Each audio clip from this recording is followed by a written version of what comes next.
नमस्कार, SBT news में आपका स्वागत है। पेश है 6 जनवरी गुरुवार शाम 5:15 बजे राजस्थान की बड़ी खबरें। प्रधानमंत्री नरेंद्र मोदी ने राष्ट्रपति रामनाथ कोविंद से गुरुवार को राष्ट्रपति भवन में मुलाकात की। पीएम मोदी ने राष्ट्रपति को पंजाब दौरे पर उनकी सुरक्षा में हुई गड़बड़ियों की पूरी जानकारी दी। राष्ट्रपति कोविंद ने पीएम की सुरक्षा में चूक पर चिंता जाहिर की है। वहीं पूर्व प्रधानमंत्री एचडी देवेगौड़ा ने पीएम की सुरक्षा चूक को दुर्भाग्यपूर्ण कहा है। उपराष्ट्रपति वेंकैया नायडू ने भी सुरक्षा चूक पर प्रधानमंत्री नरेंद्र मोदी से बात की है। पीएम नरेंद्र मोदी बुधवार को फिरोजपुर में चुनाव रैली को संबोधित करने जा रहे थे। रैली की जगह से करीब 8 किलोमीटर दूर एक फ्लाईओवर पर पीएम को काफिला रोकना पड़ा, जहां करीब वह 20 मिनट तक खड़े रहे। राजस्थान में लगातार बढ़ते कोरोना संक्रमण के बावजूद फिलहाल जयपुर, जोधपुर को छोड़ अन्य जिलों में स्कूल बंद नहीं होंगे। जयपुर और जोधपुर में कक्षा 1 से 8वीं तक स्कूल 17 जनवरी तक बंद किए गए हैं। दूसरे जिलों में स्थिति कंट्रोल में है, वहां ऑफलाइन पढ़ाई जारी रहेगी, लेकिन अगर किसी भी जिले में स्थिति बिगड़ती है तो वहां कलेक्टर के आदेश पर स्कूलों को बंद किया जा सकेगा। कक्षा 9वीं से 12वीं और कॉलेजों में पढ़ाई चलती रहेगी। राजस्थान में फिलहाल ऑफलाइन और ऑनलाइन दोनों तरह से स्कूल चालू हैं। अभिभावक अपनी सुविधा अनुसार ऑनलाइन और ऑफलाइन दोनों तरीकों से अपने बच्चों को पढ़ा सकते हैं। यूपी में होने वाले विधानसभा चुनाव से पहले योगी आदित्यनाथ के लिए प्रचार करने 500 एनआरआई राज्य में पहुंचने वाले हैं। इनमें से 133 एनआरआई मुंबई से यूपी रवाना हो चुके हैं। ये सभी मुख्यमंत्री योगी आदित्यनाथ की कार्यशैली से प्रभावित हैं। महाराष्ट्र बीजेपी के उत्तर भारतीय मोर्चा के अध्यक्ष संजय पांडेय ने बताया कि यूपी के 9 जिलों की 54 सीटों में ये एनआरआई चुनाव होने तक रहेंगे और वहां बीजेपी और योगी आदित्यनाथ का प्रचार करेंगे। वेस्टर्न डिस्टर्बेंस के चलते राजस्थान में पिछले 5 दिनों में कई शहर बारिश से भीग गए हैं। दिसंबर के आखिर से अब तक राज्य में कुल 2 वेस्टर्न डिस्टर्बेंस एक्टिव हुए। इन्हीं के कारण अलग अलग हिस्सों में बारिश हुई। अब तीसरा बड़ा वेस्टर्न डिस्टर्बेंस शुक्रवार 7 जनवरी से सक्रिय होगा। इसका असर 9 जनवरी तक रहेगा। सूरज 10 जनवरी से अपने तेवर में नजर आ सकता है। इससे पहले बादलों की आवाजाही ठिठुरन का एहसास बढ़ाती रहेगी। पश्चिमी राजस्थान के अधिकांश हिस्सों में वेस्टर्न डिस्टर्बेंस के कारण 4 व 5 जनवरी को बारिश हुई। श्रीगंगानगर, बीकानेर, नागौर, हनुमानगढ़, पिलानी, सीकर व बाड़मेर में भी बारिश हुई। राजस्थान सचिवालय में कोरोना का प्रकोप हो गया है। यहां 2 आईएएस समेत 30 अधिकारी कर्मचारी कोरोना पॉजिटिव पाए गए हैं। संक्रमित होने वाले आईएएस अधिकारियों में पीसी किशन और दिनेश कुमार शामिल हैं। डीआईपीआर डायरेक्टर पुरुषोत्तम शर्मा, एक डिप्टी डायरेक्टर ऑपरेटर भी पॉजिटिव पाए गए हैं।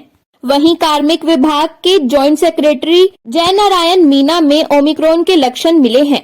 निर्वाचन विभाग में आरएस सुरेश कुमार भी कोविड संक्रमित हो गए हैं। इसके साथ शिक्षा मंत्री डॉक्टर बीडी कल्ला के स्टाफ में भी कर्मचारी कोरोना संक्रमित मिले हैं। पौष शुक्ल चतुर्थी गुरुवार को नाथद्वारा स्थित श्रीनाथ जी की हवेली में 56 भोग लगाया गया। अदकी का 56 भोग मनोरथ मुंबई के वैष्णव परिवार की ओर से किया गया। प्रभु को 252 प्रकार के व्यंजनों का भोग लगाया गया। वैष्णव परिवार ने सुबह 10 बजे श्री जी की हवेली की परिक्रमा की ओर दर्शन के लिए पहुंचे। गोस्वामी विशाल बाबा ने श्री ठाकुर जी को अलौकिक श्रृंगार में सजाकर राग, भोग और सेवा के लाड लड़ाए। कीर्तनकारों ने इत गाय उत गाय गोविंद को गायन में सुहाए सहित विविध पदों का गान किया। जोधपुर रेलवे स्टेशन पर यात्रियों की थर्मल स्क्रीनिंग शुरू कर दी। यात्रा करने वाले हर व्यक्ति की जांच की जा रही है। कोरोना और ओमिक्रॉन वेरिएंट के बढ़ते मामलों के बाद रेलवे भी अलर्ट हो गया है। ट्रेन में सफर करने वाले यात्रियों के स्वास्थ्य और सुरक्षा को लेकर रेलवे ने कई पाबंदियां लगा दी है। यात्रा का कंफर्म टिकट होने के बावजूद अगर यात्री थोड़ा भी अस्वस्थ है तो ट्रेन में चढ़ने से रोक दिया जाएगा।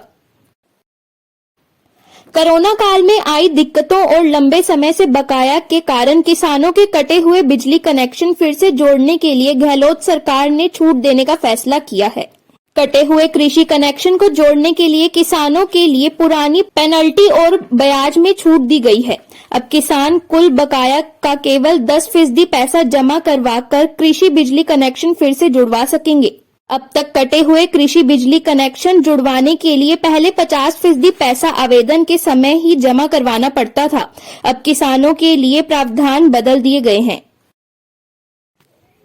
कोवैक्सीन निर्माता भारत बायोटेक ने बुधवार को यह साफ किया है कि 15 से 18 साल के बच्चों को वैक्सीनेशन के बाद पेन किलर्स न दिए जाएं।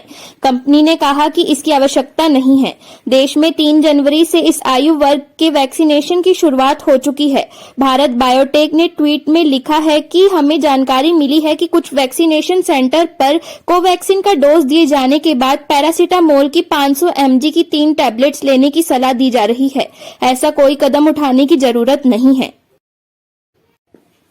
राजस्थान सरकार ने 12 मिनरल की नीलामी की तैयारी शुरू कर दी गई है। इसमें पोटाश के 3, बेस मेटल के 6, टंगस्टन का 1 और निकल और प्लेटिनम ग्रुप के 2 ब्लॉक्स तैयार किए जा रहे हैं। यह ब्लॉक्स हाल ही में जियोलॉजिकल सर्वे ऑफ इंडिया द्वारा राज्य सरकार को सौंपी गई रिपोर्ट के आधार पर तैयार किए जा रहे हैं। रिपोर्ट के अनुसार बीकानेर संभाग के साथ ही अब चूरू, सवाई माधोपुर, करौली में पोटाश के भंडार खोजे गए हैं। पोटाश के इन ब्लॉकों को कंपोजिट लाइसेंस के रूप में ऑक्शन किया जाएगा। 12 जिले में अतिवृष्टि व बाढ़ जैसे हालातों से खरीफ की सोयाबीन समेत अन्य फसलों में व्यापक खराब हुआ था।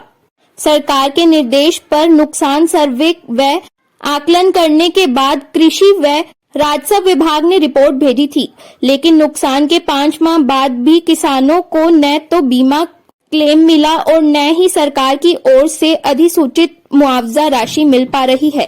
अब कुछ दिनों बाद रबी की सरसों की थ्रेशिंग शुरू हो जाएगी। जोधपुर जिले के खेतों में इन दिनों रबी की फसल के रूप में गेहूं, रायडा, जीरा, सौंफ, तारामीरा और चने की फसल खड़ी है।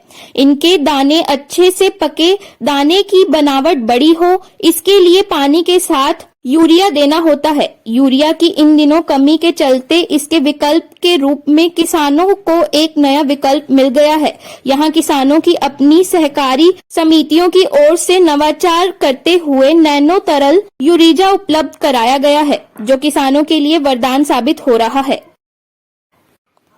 देश में जब खेलों की बात आती है तो सबसे पहले क्रिकेट का नाम लिया जाता है। इसके बाद अन्य खेलों की गिनती होती है, लेकिन देश में एक खेल ऐसा भी है जिसने देश को करीब 1 दर्जन से ज्यादा वर्ल्ड चैंपियनशिप दिए हैं।